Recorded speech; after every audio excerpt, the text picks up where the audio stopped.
संसार की चकाचौंध बड़ी जल्दी प्रभावित हो जाते हैं, पर संसार के जो करने वाला, जो इस संसार को रचन वाला, उसको नहीं पहचान पाते, क्योंकि असीं बड़ी जल्दी प्रतख वाल जिले प्रभावित हो जाइए तो सुभाविक होंदा है कि सानू उस करन वाले दी, उस करते दी कोई भी विद्या नज़र नहीं आती। जो गुरु हरगोबिंद साहब के जीवन में विचारन लग्या वीर जी ने आप जी नाल टर्निंग पॉइंट किया।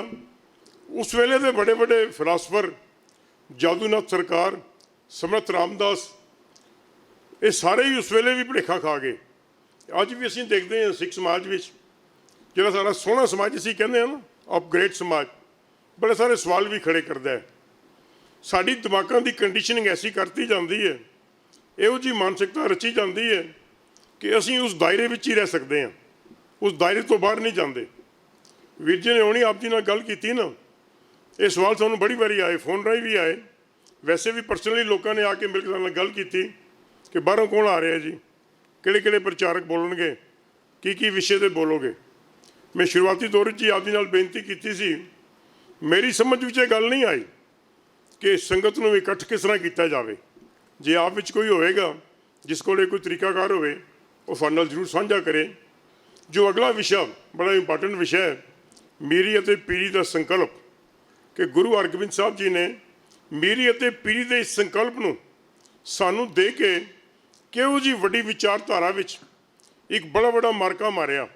अज असीं बड़े दावे नाल गल्लां कहंदे हैं ना कि सिख दे धर्म विच राजनीति ते धर्म इकट्ठा है, पर एक विच बड़ा बड़ा लकूना है।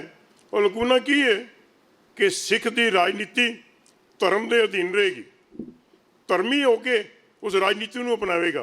तुसीं पंजाब दी सरकारां देख लो, कुछ एक समय पहले की गल करिए, ऐसे साडे पास राजनीतिक विरे जिहड़े राजनीतिक पंजां प्यारिਆਂ भी शामिल भी होंदे सन। तुसीं सारे इतिहास तो जाणू हो, विद्वान सज्जन बैठे हो, बहुत सारे ऐसे मिनिस्टरां दे नाम भी साडे सामने हैं कि जिहड़े पंजां प्यारिਆਂ विच जाके शामिल होंदे सन। उन्हां विच धर्म की गुरती इतनी सी कि राजनीति नूं करन लग्गिआं भी कोई ये गल नहीं सी कह सकता कि इन्हां विच केवल राजनीति है, धर्म नज़र नहीं आ रहा। राजनीति भी धर्म नज़र आवे, ये गुरु हरगोबिंद साहब जी का मीरी ते पीरी का संकल्प सी। इस विषय में 20 मिनटों लिए आप जी नाल वीर जगजीत सिंह जी निभावणगे। इस तो बाद अगला जो विषय आप जी नाल फिर साझा करांगे। 2 विषय आप जी ने सरवण कर रहे हैं, एक राजनीतिक हालत किहो जे बने, टर्निंग पॉइंट किहो जे आया।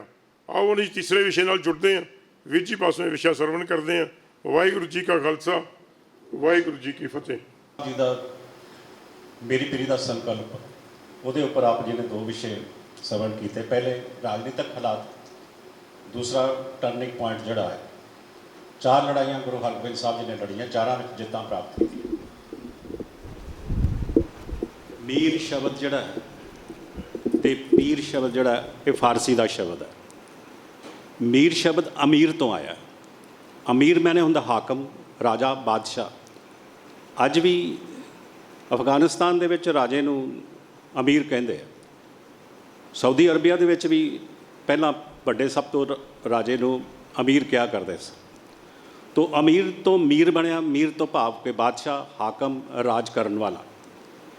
पीर तो भाव धार्मिक आगू, धर्म नूं निभाउण वाला, महापुरख, मुरशद। ये लफज जिहड़े ने पीर दे नाल जुड़े ने। और गुरु साहबा ने, गुरु नानक देव पातशाह जी ने पीर शब्द नूं वरत्या, भाई गुरदास जी ने पीर शब्द नूं वरत्या। आपां देखते हैं गुरु नानक देव जी बारे भी पीर शब्द आउंदा। ज़ाहर पीर, आपां कहंदे हां जगत गुर बाबा, ज़ाहर पीर जगत गुर बाबा, भाई गुरदास जी ने गुरु नानक देव जी बारे वरत्या। इस तरह गुरु नानक देव पातशाह जी ने पीर शब्द वरत्या। उन्हां दे वास्ते गुरपीर सदाए फिर मंगण जाए, ताकि मूल ना लागे पाए। वो पीर शब्द उन्हां वास्ते वरत्या जिहड़े काम तो पीरी का करते लेकिन मंगण का काम करते सन। उन्हां वास्ते पीर शब्द वरत्या कि काम वो पीर करते हैं, धर्म दे ने, लेकिन ऐसे निमाणे ते निताणे होए पए ने, उन्हां नूं मंगण की लोड़ पैंदी। इस तरह गुरु नानक देव पातशाह जी ने मीर ते पीर दोवें शब्द इक्को शब्द विच वरते। कोटी हूँ पीर वर्ज रहाए जां मीर सुनिया तो आया। उत्थे भी पीर ते मीर की गल कीती है कि पीर की करता सी, वो बस जादू मंत्र टूणे ही करता सीगा। ਤੇ ਮੀਰ ਜਿਹੜਾ ਸੀ ਉਹ ਬਾਬਰ ਆਇਆ ਸੀ ਉਸ ਵੇਲੇ, ਤੇ ਕੋਟੀ ਹੂ ਪੀਰ ਵਰਜ ਰਹਾਏ। ਸੈਦਪੁਰੀਆਂ ਨੇ, ਪਠਾਣਾ ਨੇ ਕੀ ਕੀਤਾ ਕਿ ਬਹੁਤ ਸਾਰੇ ਜਿਹੜੇ ਨੇ ਉਹ ਪੀਰਾਂ ਨੂੰ ਇਕੱਠਾ ਕਰ ਰਿਹਾ ਵੀ ਤੂੰ ਜਾਦੂ ਮੰਤਰ ਕਰੋ ਐਸਾ ਕਿ ਬਾਬਰ ਦੀਆਂ ਫੌਜਾਂ ਨਹੀਂ ਹੋ ਜਾਣ। ਕੋਟੀ ਹੂ ਪੀਰ ਵਰਜ ਰਹਾਏ ਜਾਂ ਮੀਰ ਸੁਣਿਆ ਤਾਂ ਆਇਆ, ਕੋਈ ਮੁਗਲ ਨਾ ਹੋਆ ਆਂਦਾ ਕਿਨੇ ਨਾ ਪਰਚਾ ਲਾਇਆ। ਗੁਰੂ ਸਾਹਿਬ ਨੇ ਇਹ ਵਰਤਿਆ। ਭਾਈ ਗੁਰਦਾਸ ਜੀ ਨੇ ਜਦੋਂ ਗੁਰੂ ਹਰਗੋਬਿੰਦ ਸਾਹਿਬ ਜੀ ਗੁਰਗੱਦੀ ਦੇ ਉੱਪਰ ਬੈਠੇ ਨੇ, ਉਹਨਾਂ ਵਾਸਤੇ ਪਹਿਲੇ ਪੰਜਾਂ ਪਾਤਸ਼ਾਹਾਂ ਵਾਸਤੇ ਤੇ ਗੁਰੂ ਹਰਗੋਬਿੰਦ ਸਾਹਿਬ ਜੀ ਵੀ ਪੀਰ ਵਰਤਿਆ। ਪੰਜ ਪਿਆਲੇ ਪੰਜ ਪੀਰ ਛਟਮ ਪੀਰ ਬੈਠਾ ਗੁਰ ਭਾਰੀ, ਕਿ ਪੰਜ ਪਹਿਲੇ ਗੁਰੂ ਸਾਹਿਬਾਨ ਹੋਏ ਨੇ, ਉਹਨਾਂ ਦਾ ਤਜਰਬਾ, ਉਹਨਾਂ ਦੇ ਸਿਧਾਂਤ, ਉਹਨਾਂ ਦੀ ਮਰਿਆਦਾ ਗੁਰੂ ਹਰਗੋਬਿੰਦ ਕੋਲ ਹੈ। ਲੇਕਿਨ ਇਸ ਨੇ ਉਹਨਾਂ ਦੀ ਭਗਤੀ ਦੇ ਨਾਲ ਸ਼ਕਤੀ ਨੂੰ ਜੋੜ ਕੇ ਭਾਰੀ ਗੁਰੂ ਬਣ ਬੈਠਾ। ਛਟਮ ਪੀਰ ਬੈਠਾ ਗੁਰ ਭਾਰੀ। ਭਾਰੀ ਕਿਉਂ ਬਣ ਬੈਠਾ? ਕਿ ਉਹ ਭਗਤੀ ਦਾ ਖਜ਼ਾਨਾ ਇਹਦੇ ਕੋਲ ਹੈ। ਭਗਤੀ ਦੇ ਨਾਲ ਇਹਨੇ ਸ਼ਕਤੀ ਨੂੰ ਜੋੜ ਦਿੱਤਾ। ਸ਼ਕਤੀ ਨੂੰ ਜੋੜਨ ਕਰਕੇ ਇਹ ਵੱਡਾ ਪੀਰ ਬਣ ਗਿਆ। ਇਹ ਛਟਮ ਪੀਰ ਬੈਠਾ ਗੁਰ ਭਾਰੀ, ਇਹ ਭਾਰੀ ਪੀਰ ਬਣ ਗਿਆ ਇਸ ਕਰਕੇ ਕਿ ਇਹਦੇ ਕੋਲ ਮੀਰੀ ਵੀ ਆ ਗਈ, ਇਹਦੇ ਕੋਲ ਸ਼ਕਤੀ ਵੀ ਆ ਗਈ।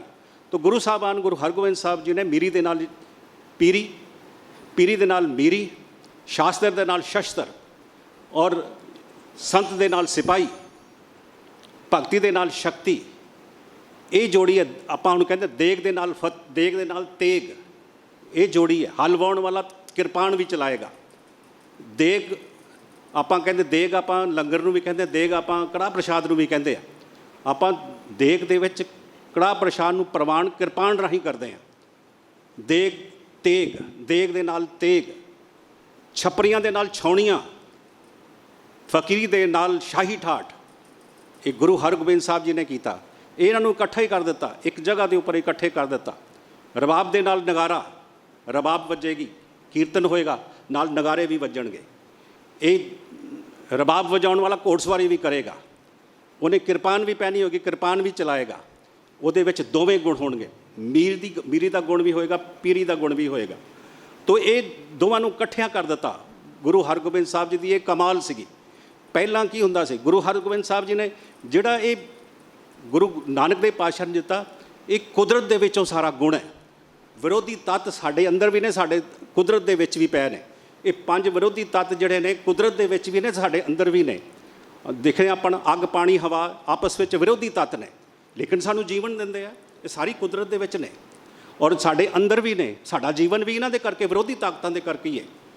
ਔਰ ਇਸੇ ਤਰੀਕੇ ਨਾਲ ਗੁਰੂ ਹਰਗੋਬਿੰਦ ਸਾਹਿਬ ਜੀ ਨੇ ਕੁਦਰਤ ਵਿੱਚੋਂ ਇਹ ਸਭ ਕੁਝ ਲਿਆ। ਸਗਲ ਬਨਸਪਤ ਮੈਂ ਬਸੰਤਰ, ਸਗਲ ਦੂਧ ਮੈਂ ਕੀ ਆ।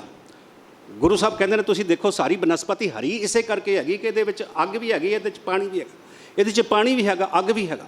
ਜੇ ਪਾਣੀ ਨਾ ਹੋਵੇ ਤੇ ਬਨਸਪਤੀ ਮੌਲ ਨਹੀਂ ਸਕਦੀ, ਦਰਖਤ ਹਰਾ ਭਰਾ ਨਹੀਂ ਰਹਿ ਸਕਦਾ।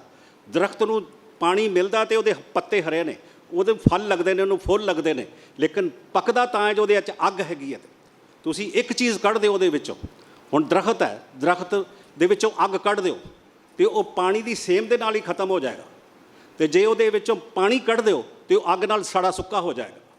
ਦੋਵੇਂ ਚੀਜ਼ਾਂ ਉਸ ਨੂੰ ਜ਼ਿੰਦਾ ਰੱਖਦੀਆਂ। ਇਸੇ ਤਰੀਕੇ ਨਾਲ ਸਾਡਾ ਜੀਵਨ ਜਿਹੜਾ ਦੋਵੇਂ ਵਿਰੋਧੀ ਤਾਕਤਾਂ ਦੇ ਕਰਕੇ ਹੈ। ਸਾਡੇ ਅੰਦਰ ਪੀਰੀ ਵੀ ਹੈ ਤੇ ਮੀਰੀ ਵੀ ਹੈ। ਇਸ ਕਰਕੇ ਗੁਰੂ ਨਾਨਕ ਦੇਵ ਕਹਿੰਦੇ ਕਾਮ ਕ੍ਰੋਧ ਦੋਇ ਕਰੋ ਬਸੋਲੇ, ਗੋਡੋ ਧਰਤੀ ਪਾਈ, ਜਿਉਂ ਤੁਮ ਗੋਡੋ ਤਿਉਂ ਸੁਖ ਪਾਵੋ, ਕਿਰਤ ਨਾ ਮੇਟਿਆ ਜਾਏ। ਜੇ ਸੁਖ ਪਾਉਣਾ ਤੇ ਦੋ ਵਿਰੋਧੀ ਤਾਕਤਾਂ ਨੂੰ ਇਕੱਠਾ ਰੱਖ ਕੇ ਰੱਖੋ। ਕਾਮ ਨੂੰ, ਪਿਆਰ ਨੂੰ, ਭਾਵ ਪਿਆਰ ਦਾ ਇੱਕ ਰੰਬਾ ਬਣਾਓ, ਇੱਕ ਜਿਹੜਾ ਕ੍ਰੋਧ ਦਾ ਰੰਬਾ ਬਣਾਓ, ਅਣਖ ਦਾ ਰੰਬਾ ਬਣਾਓ। ਅਣਖ ਦੇ ਨਾਲ ਬੂਟੀ ਨੂੰ ਕੱਢੀ ਜਾਓ ਜਿਹੜੀ ਸਾੜਦੀ ਹੈ, ਔਰ ਦੂਸਰੇ ਨਾਲ ਪਿਆਰ ਨੂੰ, ਫਸਲ ਨੂੰ ਸੰਭਾਲਦੇ ਜਾਓ। ਦੋ ਵਿਰੋਧੀ ਤਾਕਤਾਂ ਨੂੰ ਇਕੱਠੇ ਕਰ ਦਿੱਤਾ। ਇਹ ਕੁਦਰਤ ਵਿੱਚੋਂ ਲਈ ਆਪਾਂ ਦੇਖਦੇ ਹਾਂ, ਸਾਵਣ ਦੇ ਬੱਦਲ ਚਮਕਦੇ ਆ, ਸਾਨੂੰ ਕਿੱਦਾਂ ਛਮ ਬਾਰਿਸ਼ ਦਿੰਦੇ ਆ, ਲੇਕਿਨ ਬੱਦਲਾਂ ਦੇ ਵਿੱਚ ਬਿਜਲੀ ਵੀ ਚਮਕਦੀ ਹੈ ਔਰ ਬਿਜਲੀ ਕਈਆਂ ਨੂੰ ਸਾੜ ਵੀ ਦਿੰਦੀ ਹੈ। ਦੋਵੇਂ ਚੀਜ਼ਾਂ ਇਹਨਾਂ ਬੱਦਲਾਂ ਦੇ ਵਿੱਚ ਪਈਆਂ ਹੋਈਆਂ, ਇਹਨਾਂ ਦੇ ਵਿੱਚ ਠੰਡਕ ਵੀ ਹੈਗੀ, ਇਹਨਾਂ ਦੇ ਵਿੱਚ, ਉਹਨਾਂ ਦੇ ਵਿੱਚ ਬਿਜਲੀ ਦੇ ਵਿੱਚ ਸਾੜਨ ਦੀ ਤਾਕਤ ਵੀ ਹੈਗੀ ਇਹਨਾਂ ਬੱਦਲਾਂ ਦੇ ਵਿੱਚ। ਤੋ ਇਹ ਦੋਵਾਂ ਤਾਕਤਾਂ ਨੂੰ ਗੁਰੂ ਸਾਹਿਬਾਂ ਨੇ ਇਕੱਠਾ ਕਰ ਦਿੱਤਾ, ਇੱਕ ਜਗ੍ਹਾ ਦੇ ਉੱਪਰ ਕਰ ਦਿੱਤਾ। ਪਹਿਲਾਂ ਇਹ ਦੋ ਤਾਕਤਾਂ ਵੱਖਰੀਆਂ ਵੱਖਰੀਆਂ ਸਨ। ਮੀਰ ਕੋਲ ਮੀਰੀ ਸੀਗੀ, ਉਹ ਆਪਣੀ ਮੀਰੀ ਦੀ ਤਾਕਤ ਦੇ ਨਾਲ ਪੀਰ ਨੂੰ ਵਸ ਕਰ ਲੈਂਦਾ ਸੀ। ਉਹ ਪੀਰ ਨੂੰ ਵਸ ਕਰਕੇ ਰੱਖਦਾ ਸੀਗਾ ਔਰ ਪੀਰ ਨੂੰ ਗੁਲਾਮ ਵੀ ਕਰ ਲੈਂਦਾ ਸੀਗਾ। ਔਰ ਜੇ ਉਹ ਆਪਣੀ ਮੀਰੀ ਨੂੰ ਚਲਾਉਂਦਾ ਸੀ, ਉਹਦੇ ਕੋਲ ਪੀਰੀ ਨਾ ਹੋਣ ਕਰਕੇ ਉਹ ਜ਼ੁਲਮ ਵੀ ਕਰਦਾ ਸੀਗਾ, ਉਹ ਧੱਕਾ ਵੀ ਕਰਦਾ ਸੀ, ਬੇਇਨਸਾਫੀ ਵੀ ਕਰਦਾ ਸੀ ਮੀਰ ਨਾਲ, ਕਿਉਂਕਿ ਪੀਰ ਬੋਲ ਨਹੀਂ ਸੀ ਸਕਦਾ। ਪੀਰ ਵੱਖਰਾ ਸੀਗਾ, ਪੀਰ ਨਿਮਾਣਾ ਸੀ, ਨਿਤਾਣਾ ਸੀਗਾ, ਉਹਦੇ ਕੋਲ ਕੋਈ ਬਲ ਨਹੀਂ ਸੀਗਾ ਪਹਿਲਾਂ।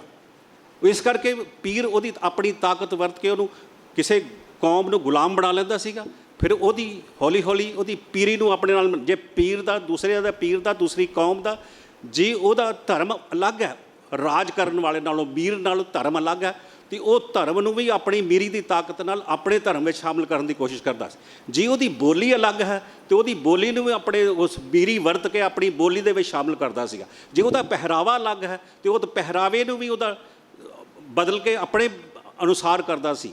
ਤੇ ਜੇ ਉਹਦੀ ਗੱਲ ਨਹੀਂ ਸੀ ਬਣਦਾ ਤੇ ਫਿਰ ਉਹਦੇ ਨਾਲ ਧੱਕਾ ਵੀ ਕਰਦਾ ਸੀਗਾ। ਇਸ ਤਰੀਕੇ ਦੇ ਨਾਲ ਜੇ ਉਹਦਾ ਸੱਭਿਆਚਾਰ ਜਿਹੜਾ ਸੀ ਜੋ ਸੀ, ਜੇ ਉਹਦੀ ਹਕੂਮਤ ਮੀਰ ਦੀ ਹਕੂਮਤ ਦੇ ਨਾਲ ਉਹ ਮੇਲ ਨਹੀਂ ਸੀ ਖਾਂਦਾ ਤੇ ਉਹਨੂੰ ਕਹਿੰਦਾ ਸੀ ਮੇਰੇ ਸੱਭਿਆਚਾਰ ਵਿੱਚ ਆ ਜਾ, ਨਹੀਂ ਤੇ ਮੀਰ ਉਸ ਨੂੰ ਦਬਾ ਕੇ ਮਾਰ ਦਿੰਦਾ ਸੀ, ਖਤਮ ਕਰ ਦਿੰਦਾ ਸੀ। ਪੀਰ ਬਿਲਕੁਲ ਨਿਤਾਣਾ ਤੇ ਨਿਮਾਣਾ ਸੀ ਉਹਦੇ ਸਾਹਮਣੇ। ਲੇਕਿਨ ਗੁਰੂ ਸਾਹਿਬਾਂ ਨੇ ਕੀ ਕੀਤਾ, ਪੀਰ ਨੂੰ ਮੀਰੀ ਵਿੱਚ ਬਦਲਿਆ ਕਿ ਪੀਰ ਹੁਣ ਨਿਮਾਣਾ ਨਹੀਂ ਰਹੇਗਾ। ਗੁਰੂ ਨਾਨਕ ਦੇਵ ਪਾਤਸ਼ਾਹ ਜੀ ਇਹਨਾਂ ਨੇ ਮਿਸਾਲਾਂ ਵੀ ਦਿੱਤੀਆਂ ਕਿ ਮੀਰ ਕਰਦਾ ਕੀ ਸੀਗਾ। ਗੁਰੂ ਸਾਹਿਬ ਨੇ 3 ਉਹ ਈਸਾਈਆਂ ਦੀਆਂ, ਯਹੂਦੀਆਂ ਦੀਆਂ ਮਿਸਾਲਾਂ, ਬੋਧੀਆਂ ਦੀਆਂ ਤੇ ਚਲੋ ਆਪਾਂ ਛੱਡ ਦਿੰਦੇ ਹਾਂ ਕਿਉਂਕਿ ਆਪਣੇ ਕੋਲ ਟਾਈਮ ਨਹੀਂ ਹੈਗਾ। ਆਪਾਂ ਗੱਲ ਕਰਦੇ ਹਾਂ ਜਿਹੜੀ ਗੁਰੂ ਨਾਨਕ ਦੇਵ ਪਾਤਸ਼ਾਹ ਜੀ 3 ਮੁੱਖ ਪੀਰ ਸਨ, ਉਹਨਾਂ ਦੀ ਗੱਲ ਕੀਤੀ। ਕਾਦੀ ਕੂੜ ਬੋਲ ਮਲ ਖਾਏ, ਬਾਹਮਣ ਨਾਵੇ ਜੀਆਂ ਘਾਏ, ਜੋਗੀ ਜੁਗਤ ਨਾ ਜਾਣੇ ਅੰਧ, ਤੀਨੇ ਉਜਾੜੇ ਕਾ ਬੰਦ। ਹੁਣ ਕਾਜ਼ੀ ਸੀਗਾ, ਇਸਲਾਮ ਧਰਮ ਵਿੱਚ ਸਭ ਤੋਂ ਵੱਡਾ ਪੀਰ ਕਾਜ਼ੀ ਗਿਣਿਆ ਜਾਂਦਾ। ਲੇਕਿਨ ਗੁਰੂ ਸਾਹਿਬ ਕਹਿੰਦੇ ਨੇ ਇਹ ਵੀ ਮੀਰ ਦੇ ਨਾਲ ਮਿਲ ਗਿਆ, ਮੀਰ ਨੇ ਇਹਨੂੰ ਆਪਣੇ ਨਾਲ ਮਿਲਾ ਲਿਆ। ਮੀਰ ਇਹਦੇ ਕੋਲ ਫਤਵੇ ਦਵਾਉਂਦਾ ਸੀ ਆਪਣੇ ਅਨੁਸਾਰ। ਉਹਨੂੰ ਕਹਿੰਦਾ ਸੀ ਕੁਰਾਨ ਸ਼ਰੀਫ ਵਿੱਚੋਂ ਕੱਢ ਤੇ ਐਸੀ ਆਇਤ ਦੱਸ ਤਾਂ ਕਿ ਮੈਂ ਇਸ ਨੂੰ ਮਾਰ ਸਕਾਂ, ਮੈਂ ਇਸ ਨੂੰ ਖਤਮ ਕਰ ਸਕਾਂ। ਉਹਦੇ ਕੋਲ ਫਤਵੇ ਦਵਾਉਂਦਾ ਸੀ। ਹੁਣ ਫਤਵਾ ਗੁਰੂ ਅਰਜਨ ਦੇਵ ਜੀ ਨੂੰ ਦਿੱਤਾ ਗਿਆ, ਫਤਵਾ ਗੁਰੂ ਹਰਗੋਬਿੰਦ ਸਾਹਿਬ ਜੀ ਨੂੰ ਦਿੱਤਾ, ਫਤਵਾ ਗੁਰੂ ਤੇਗ ਬਹਾਦਰ ਜੀ ਨੂੰ ਦਿੱਤਾ ਗਿਆ। ਤੇ ਗੁਰੂ ਸਾਹਿਬ ਉਹਦੀ ਮਿਸਾਲ ਦਿੰਦੇ ਗੁਰੂ ਨਾਨਕ ਦੇਵ ਜੀ, ਕਾਜ਼ੀ ਹੋ ਕੇ ਬਹੇ ਨਿਆਏ, ਫੇਰੇ ਤਸਵੀ ਕਰੇ ਖੁਦਾਏ। ਪੀਰ ਹੈ, ਪੀਰ ਦੀ ਨਿਸ਼ਾਨੀ ਹੈ ਕਾਜ਼ੀ ਹੋ ਕੇ ਬਹੇ ਖੁਦਾਏ, ਫੇਰੇ ਤਸਵੀ ਕਰੇ ਖੁਦਾਏ। ਕਾਜ਼ੀ ਹੋ ਕੇ ਬਹੇ ਨਿਆਏ, ਮੀਰ ਨੇ ਇਨਸਾਫ ਕਰਨ ਵਾਸਤੇ ਕਾਜ਼ੀ ਨੂੰ ਰੱਖ ਲਿਆ ਤੇ ਫਤਵੇ ਪੜ੍ਹਨ ਵਾਸਤੇ ਕਾਜ਼ੀ ਨੂੰ ਨਾਲ ਰੱਖ ਲਿਆ। ਆਪਣੀ ਤਾਕਤ ਦੇ ਨਾਲ ਉਹ ਵਿਚਾਰਾ ਡਰਦਾ ਮਾਰਾ ਉਹਦੇ ਨਾਲ ਝੂਠ ਬੋਲਣ ਲੱਗ ਪਿਆ। ਫੇਰੇ ਤਸਵੀ ਕਰੇ ਖੁਦਾਏ, ਵੱਡੀ ਲੈ ਕੇ ਹੱਕ ਗਵਾਏ, ਜੇ ਕੋ ਪੁੱਛੇ ਤਾਂ ਪੜ੍ਹ ਸੁਣਾਏ। ਜੇ ਕੋ ਕਹਿੰਦਾ ਸੀਗਾ ਤਾਂ ਕੁਰਾਨ ਸ਼ਰੀਫ 'ਚ ਇਹ ਲਿਖਿਆ ਦਾ, ਵੱਡੀ ਲੈ ਲੈਂਦਾ ਸੀ ਤੇ ਗਲਤ ਜਿਹੜਾ ਇਨਸਾਫ ਕਰ ਦਿੰਦਾ ਸੀ, ਵੱਡੀ ਲੈ ਲੈਂਦਾ ਸੀ। ਉਹ ਇਸ ਤਰੀਕੇ ਦਾ ਕਰਪਟ ਹੋ ਗਿਆ ਸੀ ਕਿਉਂਕਿ ਉਹਦੇ ਮੀਰ ਦੇ ਥੱਲੇ ਆ ਕੇ ਕੰਮ ਕਰਨ ਲੱਗ ਪਿਆ। ਉਹਨੇ ਕੁਰਾਨ ਸ਼ਰੀਫ ਨੂੰ ਬਿਲਕੁਲ ਜਿਹੜਾ ਹੈ ਨਾ ਉਹਦੀਆਂ ਗਲਤ ਆਇਤਾਂ ਦਾ ਗਲਤ ਮਤਲਬ ਦੱਸ ਕੇ ਲੋਕਾਂ ਨੂੰ ਫਸਾਉਣਾ ਸ਼ੁਰੂ ਕਰ ਦਿੱਤਾ। ਇਹਦੀ ਵੱਡੀ ਮਿਸਾਲ ਆ ਅਬਦੁਲ ਵਾਹਬ, ਜਿਸ ਨੇ ਇਹ ਫਤਵਾ ਦਿੱਤਾ ਸੀ ਗੁਰੂ ਤੇਗ ਬਹਾਦਰ ਜੀ ਨੂੰ ਸ਼ਹੀਦ ਕਰਨ ਦਾ। ਉਹਦੇ ਘਰ ਦੇ ਵਿੱਚੋਂ ਕੁਝ ਦਿਨਾਂ ਬਾਅਦ ਜਦੋਂ ਗੁਰੂ ਤੇਗ ਬਹਾਦਰ ਜੀ ਸ਼ਹੀਦ ਹੋਏ ਨੇ, ਕੁਝ ਦਿਨਾਂ ਬਾਅਦ 10-15 ਦਿਨਾਂ ਬਾਅਦ ਹੀ ਉਹਦਾ ਦੇਹਾਂਤ ਹੋਇਆ। ਜਿਸ ਨੇ ਇਹ ਫਤਵਾ ਦਿੱਤਾ ਸੀ ਅਬਦੁਲ ਵਾਹਬ ਉਹਦਾ ਨਾਂ ਸੀ।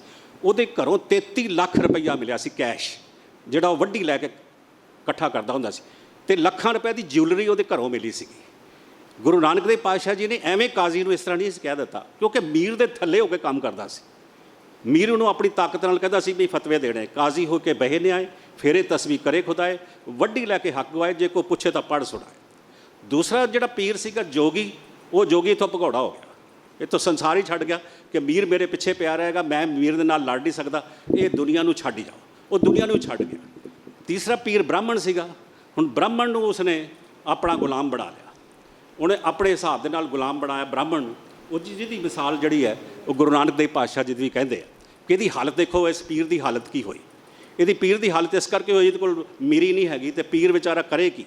ਗਊ ਬ੍ਰਾਹਮਣ ਕੋ ਕਰ ਲਾਵੋ, ਗੋਬਰ ਤਰਨ ਨਾ ਜਾਈ, ਧੋਤੀ ਟਿੱਕਾ ਤੇ ਜਪ ਮਾਲੀ, ਧਾਨ ਮਲੇਛਾਂ ਖਾਈ, ਛੋਡੀ ਲੈ ਪਖੰਡਾ, ਨਾਮ ਲਿਆ ਜਾਏ ਤਰੰਦਾ। ਗੁਰੂ ਸਾਹਿਬ ਗੁਰੂ ਨਾਨਕ ਦੇਵ ਜੀ ਕਹਿੰਦੇ ਵੀ ਇੱਕ ਪੁਲ ਪਾਰ ਕਰਨਾ ਸੀ ਤੇ ਇੱਕ ਬ੍ਰਾਹਮਣ ਆਇਆ, ਆਪਣੀ ਗਾਂ ਨਾਲ ਲੈ ਕੇ ਆਇਆ, ਮੈਂ ਪੁਲੀ ਪਾਰ ਕਰਨੀ। ਤੇ ਪੁਲੀ ਦੇ ਉੱਪਰ ਜਿਹੜਾ ਉਹ ਚੁੰਗੀ ਹੈ ਤੇ ਚੁੰਗੀ ਦੇ ਉੱਪਰ ਵੀ ਹਿੰਦੂ ਬੈਠਾ ਦਾ, ਖੱਤਰੀ ਬੈਠਾ ਦਾ ਹੋਇਆ।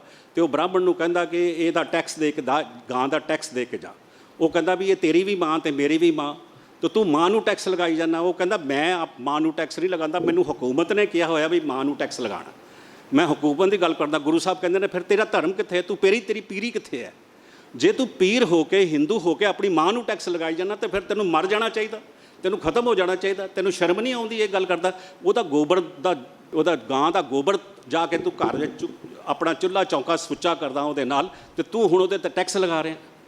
ਗੁਰੂ ਸਾਹਿਬ ਨੇ ਉਹਨੂੰ ਇਹ ਸ਼ਰਮ ਪਾਈ ਇਸ ਕਰਕੇ ਕਿ ਉਹ ਇਹ ਗੱਲ ਕਰ ਰਿਹਾ ਸੀ ਕਿ ਇਤਨਾ ਹੀਨ ਹੋ ਗਿਆ ਸੀਗਾ, ਇਤਨਾ ਗੁਲਾਮ ਹੋ ਗਿਆ ਸੀ ਕਿ ਮੀਰ ਦੇ ਅੱਗੇ ਬੋਲ ਨਹੀਂ ਸੀ ਸਕਦਾ।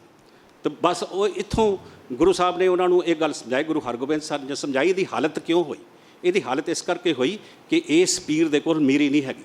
ਗੁਰੂ ਹਰਗੋਬਿੰਦ ਸਾਹਿਬ ਜੀ ਨੇ ਇਸੇ ਕਰਕੇ ਹਰਿਮੰਦਰ ਸਾਹਿਬ ਦੇ ਸਾਹਮਣੇ ਅਕਾਲ ਤਖਤ ਦੀ ਰਚਨਾ ਕੀਤੀ। ਇਹ ਸਿੱਖ ਵਿਚਾਰਧਾਰਾ, ਇਹ ਹਰਮੰਦਰ ਤੇ ਅਕਾਲ ਤਖਤ ਦੇ ਵਿੱਚ ਦਾ ਦਰਿਆ ਚੱਲਦਾ, ਇੱਕ ਦਰਿਆ ਚੱਲਦਾ ਸਿੱਖ ਵਿਚਾਰਧਾਰਾ ਦਾ, ਜਿਹੜਾ ਦੋ ਕੰਢਿਆਂ ਨੂੰ ਛੂੰਹਦਾ, ਇੱਕ ਹਰਮੰਦਰ ਨੂੰ ਛੂੰਹਦਾ, ਇੱਕ ਅਕਾਲ ਤਖਤ ਨੂੰ ਛੂੰਹਦਾ। ਇਹ ਮੇਰੀ ਪੀਰੀ ਹੈ ਕਿ ਸਾਡੀ ਵਿਚਾਰਧਾਰਾ ਦੇ ਵਿੱਚ ਸਾਡੇ ਹਰਮੰਦਰ ਵੀ ਹੈ ਤੇ ਸਾਡੇ ਅਕਾਲ ਤਖਤ ਵੀ ਹੈ, ਸਾਡੇ ਅੰਦਰ ਭਗਤੀ ਵੀ ਹੈ ਤੇ ਸਾਡੇ ਸ਼ਕਤੀ ਵੀ ਹੈ। ਇਹ ਭਗਤੀ ਤੇ ਸ਼ਕਤੀ ਦੇ ਦੋ ਕਿਨਾਰਿਆਂ ਦੇ ਵਿੱਚ ਸਿੱਖ ਵਿਚਾਰਧਾਰਾ ਦਾ ਦਰਿਆ ਵਗ ਰਿਹਾ, ਔਰ ਦੋਵਾਂ ਕੰਢਿਆਂ ਨੂੰ ਮਿਲਾਉਂਦਾ ਵੀ ਹੈ ਤੇ ਦੋਵਾਂ ਨੂੰ ਵੱਖ-ਵੱਖ ਵੀ ਰੱਖਦਾ ਹੈਗਾ। ਜਿਹੜਾ ਅਕਾਲ ਤਖਤ ਬਣਾਇਆ, ਤਖਤ ਦੇ ਉੱਪਰ ਬੈਠਾ ਜਦੋਂ ਰਾਜ ਕਰਨਾ, ਉਹਨੇ ਧਰਮ ਅਨੁਸਾਰ ਹੀ ਕਰਨਾ। ਜਿਹੜਾ ਹਰਿਮੰਦਰ ਸਾਹਿਬ ਦੇ ਸਾਹਮਣੇ ਜਦੋਂ ਅਕਾਲ ਤਖਤ ਨਜ਼ਰ ਮਾਰਦਾ ਕਿ ਮੇਰੀ ਸਿਆਸਤ ਹੈ, ਮੇਰੇ ਕਿਸੇ ਦੇ ਹੱਥ ਸਿਆਸਤ ਨਹੀਂ ਦੇਣੀ, ਇਹ ਸਿਆਸਤ ਕਿਸੇ ਦੇ ਹੱਥ ਨਹੀਂ ਦੇਣੀ, ਧਰਮ ਵੀ ਮੇਰਾ ਤੇ ਸਿਆਸਤ ਵੀ ਮੇਰੀ। ਧਰਮ ਕੀ ਹੈ? ਸੱਚ ਦੇ ਉੱਪਰ ਦ੍ਰਿੜ ਹੋ ਜਾਣਾ, ਸੱਚ ਦੇ ਉੱਪਰ ਕਾਇਮ ਰਹਿਣਾ, ਸੱਚ ਦਾ ਬੋਲਬਾਲਾ, ਸੱਚ ਦਾ ਖਾਣਾ ਪੀਣਾ। ਔਰ ਸਿਆਸਤ ਕੀ ਹੈ ਕਿ ਸੱਚ ਦਾ ਰਾਜ ਕਾਇਮ ਕਰਨਾ। ਜਿਵੇਂ ਵੀਰ ਜੀ ਕਹਿੰਦੇ, ਇਹ ਹੁਆ ਹਲੀਮੀ ਰਾਜ, ਹਲੀਮੀ ਰਾਜ, ਸੱਚ ਦਾ ਰਾਜ ਕਾਇਮ ਕਰਨ ਵਾਸਤੇ ਸੰਸਾਰ ਵਿੱਚ ਅਸੀਂ ਆਏ ਹਾਂ। ਇਹ ਦੋਵਾਂ ਨੂੰ ਇੱਕ ਕਰ ਦਿੱਤਾ ਗੁਰੂ ਸਾਹਿਬਾਂ ਨੇ ਕਿ ਧਰਮ ਵਿੱਚ, ਸਿਆਸਤ ਵਿੱਚ ਕੋਈ ਫਰਕ ਨਹੀਂ ਰਹਿ ਜਾਂਦਾ। ਐਸੀ ਵਿਚਾਰਧਾਰਾ ਸਾਨੂੰ ਦਿੱਤੀ, ਗੁਰੂ ਸਾਹਿਬਾਂ ਨੇ ਦਿੱਤੀ ਕਿ ਦੇਖੋ ਤੁਸੀਂ, ਇਹ ਵਿਚਾਰਧਾਰਾ ਵਿੱਚ ਰਹਿਣ ਵਾਲਾ ਉਹੀ ਮੀਰ ਹੈ ਤੇ ਉਹੀ ਪੀਰ ਹੈ, ਤੇ ਪੀਰ ਦੇ ਕੋਲ ਮੀਰੀ ਹੈ। ਤੇ ਇਹਨੂੰ 100 ਸਾਲ ਕਿਉਂ ਲੱਗਾ? 1507 ਵਿੱਚ ਗੁਰੂ ਨਾਨਕ ਦੇਵ ਪਾਤਸ਼ਾਹ ਦੀ ਪਹਿਲੀ ਜੇ ਉਦਾਸੀ ਸ਼ੁਰੂ ਹੁੰਦੀ ਹੈ, ਜੇ ਆਪਾਂ ਉੱਥੋਂ ਟਾਈਮ ਲੈ ਲਈਏ, ਤੇ 1606 ਵਿੱਚ ਸ਼ਹੀਦੀ ਹੁੰਦੀ ਹੈ ਗੁਰੂ ਅਰਜਨ ਦੇਵ ਪਾਤਸ਼ਾਹ ਦੀ। ਇੱਕ 100 ਸਾਲ ਲੱਗਦਾ। ਤੇ 100 ਸਾਲ ਬਾਅਦ ਇਹ ਟਰਨਿੰਗ ਪੁਆਇੰਟ ਕਿਉਂ ਆਇਆ?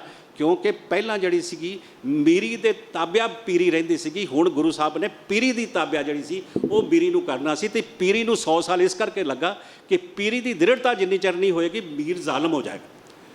ਇਹ ਮੰਤਵ ਸੀਗਾ ਦੋਵਾਂ ਨੂੰ ਮਿਲਾਉਣ ਦਾ ਕਿ ਸਰਬੱਤ ਦਾ ਭਲਾ ਲੋੜਨਾ, ਸਰਬੱਤ ਨੂੰ ਨਿਆਂ ਦਿਵਾਉਣਾ ਤੇ ਸਰਬੱਤ ਦੇ ਭਲੇ ਵਾਸਤੇ ਕੰਮ ਕਰਨਾ।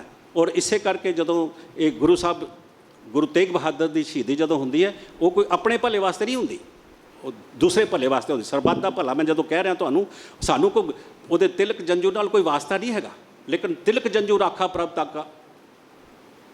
ਤਿਲਕ ਜੰਜੂ ਨੂੰ ਕਿਉਂ ਰੱਖਿਆ? ਕਿਉਂਕਿ ਸਰਬੱਤ ਦੇ ਭਲੇ ਦੀ, ਮਜ਼ਲੂਮ ਦੀ ਰੱਖਿਆ ਵਾਸਤੇ, ਸ਼ਸਤਰ ਚੁੱਕਣਾ ਮਜ਼ਲੂਮ ਦੀ ਰੱਖਿਆ ਵਾਸਤੇ। ਤੋ ਇਸ ਕਰਕੇ ਸਰਬੱਤ ਦੇ ਭਲੇ ਵਾਸਤੇ ਇਸ ਦੀ ਲੋੜ ਸੀਗੀ। ਕਿਉਂਕਿ ਮੀਰ ਜਿਹੜਾ ਹੈ ਉਹ ਤੇ ਜ਼ੁਲਮ ਦੇ ਕਰਦਾ ਸੀਗਾ, ਤੇ ਇਸ ਕਰਕੇ ਦੋਵਾਂ ਨੂੰ ਜੋੜ ਕੇ ਕਿ ਪੀਰੀ ਦੀ ਤਾਬਿਆ ਜਦੋਂ ਮੀਰੀ ਰਹੇਗੀ, ਪੀਰ ਨੂੰ ਮੀਰ ਦੀ ਲੋੜ ਹੈਗੀ ਹੈ, ਲੇਕਿਨ ਲੋੜ ਇਸ ਕਰਕੇ ਹੈ ਕਿ ਜ਼ੁਲਮ ਨਾ ਕਰੇ, ਤੇ ਮੀਰ ਨੂੰ ਪੀਰ ਦੀ ਲੋੜ ਹੈਗਾ ਕਿ ਧਰਮ ਅਨੁਸਾਰ ਚੱਲੇ, ਉਹਦੀ ਤਲਵਾਰ ਜਿਹੜੀ ਹੈ ਧਰਮ ਅਨੁਸਾਰ ਚੱਲੇ, ਉਸ ਡਾਕਟਰ ਵਾਂਗੂ ਚੱਲੇ ਜਿਹੜਾ ਆਪਰੇਸ਼ਨ ਕਰਦਾ, ਚਾਕੂ ਨਾਲ ਆਪਰੇਸ਼ਨ ਕਰਦਾ, ਲੇਕਿਨ ਉਸ ਨੂੰ ਜੀਵਨ ਦੇਣ ਵਾਸਤੇ ਆਪਰੇਸ਼ਨ ਕਰਦਾ। ਇਸ ਤਰੀਕੇ ਦੀ ਜਿਹੜੀ ਹੈ ਉਹਦੀ ਤਾਬਿਆ, ਪੀਰੀ ਦੀ ਤਾਬਿਆ ਵਿੱਚ ਮੀਰੀ ਨੂੰ ਕੀਤਾ ਹੈਗਾ। ਆਪਾਂ ਦੇਖਦੇ ਹਾਂ 4 ਲੜਾਈਆਂ ਵਿੱਚੋਂ ਪਹਿਲੀ ਲੜਾਈ ਲੈਂਦੇ, ਗੁਰੂ ਹਰਗੋਬਿੰਦ ਸਾਹਿਬ ਜੀ ਦੀ ਪਹਿਲੀ ਲੜਾਈ ਹੈ।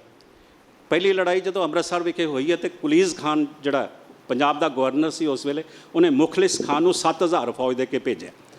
ਤੇ ਉਹ ਆ ਕੇ ਜਦੋਂ ਲੜਾਈ ਸ਼ੁਰੂ ਹੋਣ ਲੱਗੀ ਹੈ, ਤੇ ਉਹ ਮੁਖਲਿਸ ਖਾਨ ਸਾਰਿਆਂ ਨੂੰ ਇਕੱਠਾ ਕਰਕੇ ਕਹਿੰਦਾ, ਉਹ ਗਾਜ਼ੀਓ, ਤੁਸੀਂ ਸੂਰਮਿਆਂ ਦੇ ਪੁੱਤਰ ਹੋ, ਤੁਹਾਡੇ ਸਾਹਮਣੇ ਫਕੀਰਾਂ ਦਾ ਟੋਲਾ, ਇਹ ਫਕੀਰ ਤੁਹਾਡਾ ਕੀ ਕਰ ਲੈਣਗੇ? ਤੁਸੀਂ ਤਾਂ ਜਨਮ ਤੋਂ ਹੀ ਸੂਰਮੇ ਹੋ, ਤੇ ਫਕੀਰ ਤੁਹਾਡਾ ਕੁਛ ਨਹੀਂ ਵਿਗਾੜ ਸਕਦੇ।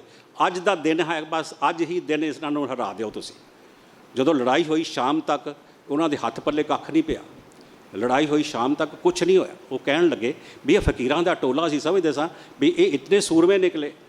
ਰਾਤ ਨੂੰ ਚਿੱਠੀ ਲਿਖਦਾ ਹੈ ਮੁਖਲਿਸ ਖਾਨ ਗੁਰੂ ਹਰਗੋਬਿੰਦ ਸਾਹਿਬ ਜੀ, ਤੁਸੀਂ ਫਕੀਰ ਹੁੰਦਿਆਂ ਤੁਹਾਨੂੰ ਲੜਾਈਆਂ ਸੋਭਦੀਆਂ ਨਹੀਂ ਹੈਗੀਆਂ, ਤੁਹਾਨੂੰ ਚਾਹੀਦਾ ਤੁਸੀਂ ਅਧੀਨਗੀ ਮੰਨ ਲਓ, ਸਾਡੀ ਮਾफ़ੀ ਮੰਗ ਲਓ, ਅਸੀਂ ਤੁਹਾਨੂੰ ਮਾफ़ ਕਰ ਦਿਆਂਗੇ, ਛੱਡ ਦਿੰਦੇ ਹਾਂ, ਅਤੇ ਤੁਸੀਂ ਲੜਨ ਦਾ ਕੋਈ ਤੁਹਾਡਾ ਫਾਇਦਾ ਨਹੀਂ।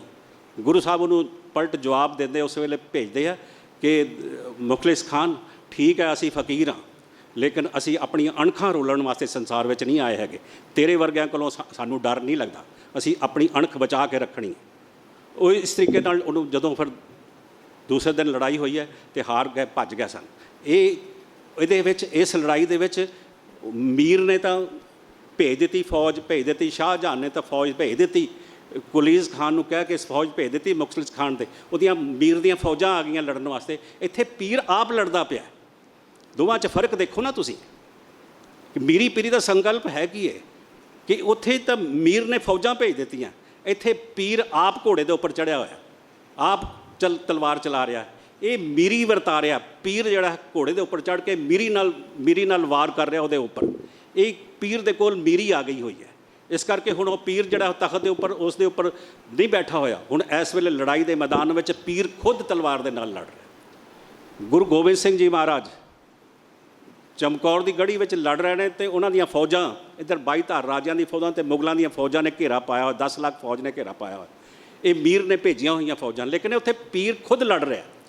ਗੁਰੂ ਗੋਬਿੰਦ ਸਿੰਘ ਜੀ ਨੇ ਆਪ ਤੀਰਾਂ ਦੀ ਵਿਛਾੜ ਕਰ ਰਹੇ ਨੇ, ਆਪ ਲੜ ਰਹੇ ਨੇ। ਇਹ ਪੀਰ ਨੇ ਕੋਈ ਕਿਸੇ ਮੀਰ ਨੂੰ ਨਹੀਂ ਕਿਹਾ, ਪੀਰ ਨੇ ਮੀਰੀ ਵਰਤਾ ਦਿੱਤੀ ਹੈ ਤੇ ਉਹਨਾਂ ਫੌਜਾਂ ਦੇ ਨਾਲ ਲੜਨਾ ਸ਼ੁਰੂ ਕਰ ਦਿੱਤਾ। ਇਹ ਮੁਗਲ ਸਲਤਨਤ ਦਾ ਅੰਤ ਕਿਸ ਨੇ ਕੀਤਾ? ਇੱਕ ਪੀਰ ਨੇ ਕੀਤਾ, ਕਿਸੇ ਮੀਰ ਨੇ ਨਹੀਂ ਕੀਤਾ। ਪੀਰ ਨੇ ਮੀਰੀ ਵਿੱਚ ਆ ਕੇ ਉਹ ਮੁਗਲ ਸਲਤਨਤ ਦਾ ਅੰਤ ਕਰਦਾ, ਹਜ਼ਾਰਾਂ ਸਾਲ ਦੀ ਗੁਲਾਮੀ ਨੂੰ ਤੋੜ ਕੇ ਖਾਲਸਾ ਰਾਜ ਕਾਇਮ ਕਰਤਾ ਬੰਦਾ ਸਿੰਘ ਬਹਾਦਰ ਨੇ।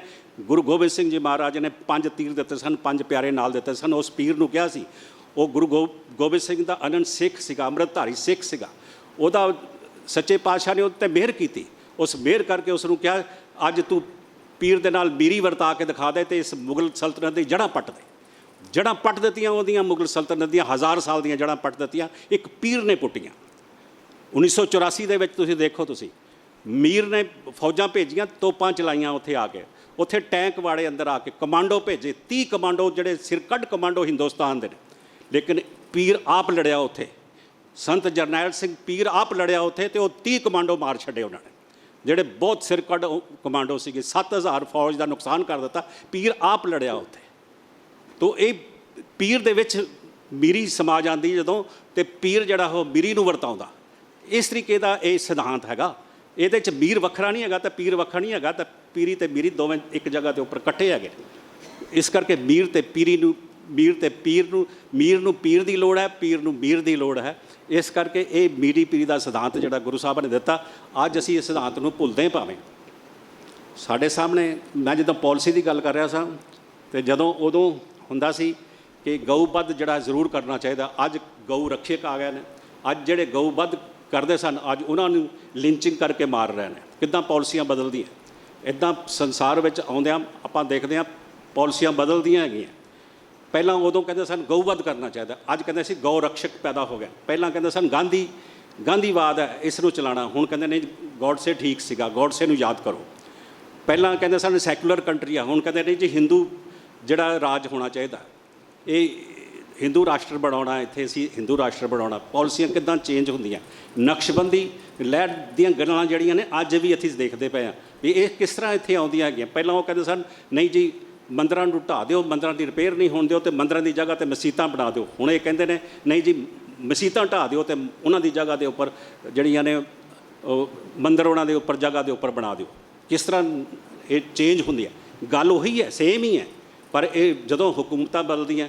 ਹੁਣ ਇਹ ਦੇਖੋ, ਇਹ ਜਿਹੜਾ ਮੈਂ ਤੈਨੂੰ ਬ੍ਰਾਹਮਣ ਦੀ ਗੱਲ ਦੱਸੀ, ਇਹੀ ਬ੍ਰਾਹਮਣ ਦੇ ਕੋਲ ਅੱਜ ਮੀਰੀ ਹੈਗੀ ਹੈ। ਇਹ ਪੀਰ ਕਿੰਨਾ ਨਿਮਾਣਾ ਸੀ ਉਸ ਵੇਲੇ, ਗਊ ਦੇ ਉੱਪਰ ਟੈਕਸ ਲਗਾਉਂਦਾ ਸੀ। ਜਦੋਂ ਇਹ ਆਪ ਹੁਣ ਮੀਰ ਬਣ ਗਿਆ, ਇਹ ਹੁਣ ਦੂਸਰਿਆਂ ਦੇ ਉੱਪਰ ਜ਼ੁਲਮ ਢਾਉਣਾ ਸ਼ੁਰੂ ਕਰ ਦਿੱਤਾ। ਇਸ ਨੇ, ਇਸ ਮੀਰ ਨੇ ਦੂਸਰਿਆਂ ਦੇ ਉੱਪਰ ਜ਼ੁਲਮ ਢਾਉਣਾ ਸ਼ੁਰੂ ਕਰ ਦਿੱਤਾ। ਮਤਲਬ ਦੇਖਦੇ ਹਾਂ ਆਪਣੇ ਸਾਹਮਣੇ ਸਾਰੀਆਂ ਗੱਲਾਂ ਹੁੰਦੀਆਂ। ਇਹ ਮੀਰ ਤੇ ਪੀਰ ਜਦੋਂ ਵੱਖਰੇ ਵੱਖਰੇ ਹੁੰਦੇ ਨੇ, ਇੱਦਾਂ ਹੀ ਜ਼ੁਲਮ ਹੁੰਦੇ ਰਹਿਣਗੇ। ਹੁਣ ਦੇਖੋ ਤੁਸੀਂ, ਪੋਪ ਹੈ, ਪੋਪ ਇੱਕ ਪੀਰ ਹੈ, ਰੋਮ ਵਿੱਚ ਬੈਠਾ ਹੋਇਆ, ਉਹ ਬਿਆਨ ਦੇ ਛੱਡਦਾ ਵੀ ਤੁਸੀਂ ਸ਼ਾਂਤੀ ਰੱਖੋ, ਸ਼ਾਂਤੀ ਰੱਖੋ, ਨਾ ਲੜੋ। ਬਾਈਡਨ ਮੰਨਦਾ ਉਸ ਦੀ ਗੱਲ, ਨੈਟੋ ਮੰਨਦਾ ਉਸ ਦੀ ਗੱਲ, ਇਹ EU ਯੂਰਪੀਅਨ ਕੰਟਰੀਜ਼ ਉੱਥੇ ਮੰਨਦੀ ਗੱਲ। ਸਾਰੇ ਮਿਜ਼ਾਈਲਾਂ ਦੇਈ ਜਾਂਦੇ, ਸਾਰੇ ਉਹਨਾਂ ਨੂੰ ਹਥਿਆਰ ਦੇਈ ਜਾਂਦੇ ਯੂਕਰੇਨ ਨੂੰ। ਯੂਕਰੇਨ ਤੇ ਰਸ਼ੀਆ ਦੀ ਕਿਉਂ ਨਹੀਂ ਹਟਾ ਸਕਦਾ ਪੋਪ? ਲੜਾਈ ਕਿਉਂ ਨਹੀਂ ਹਟਾਉਂਦਾ? ਕਿਉਂਕਿ ਮੀਰ ਵੱਖਰਾ ਬੈਠਾ, ਪੀਰ ਵੱਖਰਾ ਬੈਠਾ ਹੋਇਆ। ਪੀਰ ਆਪਣੀ ਥਾਂ ਦੇ ਉੱਪਰ ਬਿਆਨ ਦੇਈ ਚਲੇ ਜਾਂਦਾ ਤਾਂ ਮੀਰ ਇਸ ਗੱਲ ਨੂੰ ਮੰਨਦਾ ਹੀ ਨਹੀਂ ਹੈਗਾ, ਕਿਸੇ ਗੱਲ ਨੂੰ ਮੰਨਦਾ ਹੀ ਨਹੀਂ ਹੈਗਾ। ਇਸੇ ਤਰ੍ਹਾਂ ਸਾਡੇ ਦੇਸ਼ ਦੇ ਵਿੱਚ ਹਾਲ ਹੈ। ਆਪਾਂ ਜਦੋਂ ਸੰਸਾਰ ਵਿੱਚ ਆਪਾਂ ਜਦੋਂ ਵਿਚਰਦੇ ਹਾਂ, ਇਸ ਸਿਧਾਂਤ ਨੂੰ ਆਪਾਂ ਨਾਲ ਰਹਿ ਕੇ ਰੱਖਣਾ।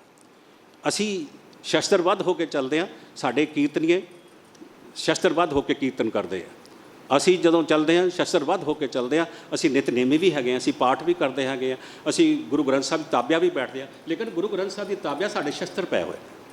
ਗੁਰੂ ਗ੍ਰੰਥ ਸਾਹਿਬ ਜੀ ਜਿੱਥੇ ਸਾਨੂੰ ਇਹ ਉਪਦੇਸ਼ ਦਿੰਦੇ ਆ ਸਹਿਜ ਦਾ, ਸੰਤੋਖ ਦਾ, ਧਰਮ ਦਾ, ਉੱਥੇ ਸਾਨੂੰ ਅਣਖ ਦੇ ਵਾਸਤੇ ਸਾਡੇ ਸ਼ਸਤਰ ਗੁਰੂ ਗ੍ਰੰਥ ਸਾਹਿਬ ਦੇ ਸਾਹਮਣੇ ਪਏ ਹੋਏ ਆ। ਇਹ ਵਿਚਾਰ ਜਿਹੜੇ ਨੇ ਇਹ ਗੁਰੂ ਸਾਹਿਬ ਹੀ ਦੇ ਸਕਦੇ ਸਨ। ਉਹ ਗੁਰੂ ਸਾਹਿਬ ਦੀ ਇਹ ਅਲੌਕਿਕ ਵਿਚਾਰ ਜਿਹੜੇ ਨੇ ਦਰੇਦੀ ਦੁਨੀਆ ਤੱਕ ਰਹਿਣਗੇ। ਇਹਨਾਂ ਦਾ ਮੁਕਾਬਲਾ ਕੋਈ ਨਹੀਂ ਕਰ ਸਕਦਾ। ਪਰ ਆਪਾਂ ਇਹਨਾਂ ਨੂੰ ਸਮਝੀਏ ਜਾਂ ਨਾ ਸਮਝੀਏ, ਉਹ ਵੱਖਰੀ ਗੱਲ ਹੈਗਾ। ਆਪਾਂ ਇਹਨੂੰ ਅਪਣਾਉਣ ਦੀ ਕੋਸ਼ਿਸ਼ ਕਰੀਏ, ਇਹਨੂੰ ਪ੍ਰੈਕਟੀਕਲ ਸ਼ੇਪ ਦੇਣ ਦੀ ਕੋਸ਼ਿਸ਼ ਕਰੀਏ। ਭੁੱਲ ਚੁੱਕ ਦੀ ਖਿਮਾ। ਵਾਹਿਗੁਰੂ ਜੀ ਕਾ ਖਾਲਸਾ, ਵਾਹਿਗੁਰੂ ਜੀ ਕੀ ਫਤਿਹ।